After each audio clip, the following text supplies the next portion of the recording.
নমস্কার। আমার কাছে অনেকেই আসে বলছে, স্যার আমি কি আমার কি ওজন বেশি আছে? আমি কি আমার হাইট আমার এজ অনুযায়ী আমার বয়স অনুযায়ী কি আমার ওজন বেশি আছে? দেখুন, ওজন কিন্তু বয়সে হয় না, ওজন হয় হাইট অনুযায়ী। তো হাইট আর ওজনের মেজারমেন্ট হয়, এই ক্যালকুলেশনটাকে বলি আমরা বিএমআই, বডি মাস ইন্ডেক্স। আবার ঘটনা হচ্ছে ওয়েস্টার্ন পপুলেশনের বিএমআই অ্যালাউন্স বেশি, মানে ওদের একই হাইটে, আমাদের যদি একই হাইট থাকে, একজন ওয়েস্টার্ন পপুলেশনে কেউ থাকে, ককেশন থাকে, তার হাইটে ওয়েট কিন্তু বেশি থাকতে পারে, বিএমআই থাকতে পারে 25 অব্দি।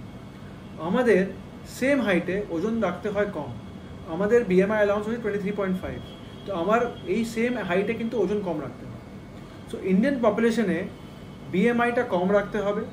আপনি আজকেই আপনার ফোন নিয়ে ওই ক্যালকুলেশনটা ইমিডিয়েটলি বের করতে পারেন, প্রচুর ক্যালকুলেটর অনলাইন পাওয়া যায়। Weight divided by height and metre square, এটা করলেই আপনি সেই হিসেবটা পাবেন। সেই হিসেবটা বেশি থাকলে আপনি বুঝে নেবেন আপনি ওভারওয়েট।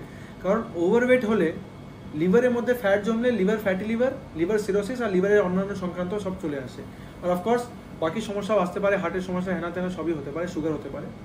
তো ওজন কিন্তু কমিয়ে রাখা ভীষণ দরকার, আর ওজন কিন্তু মাপের মধ্যে রাখা ভীষণ দরকার। তাতে নানান রকম রোগ হওয়ার চান্স কমে যায়। আর সেটা কঠিন নয়, সেটা সহজ। সহজ ব্যাপারটা আমি নেক্সট টাইম ডিসকাস করবো আপনার সাথে।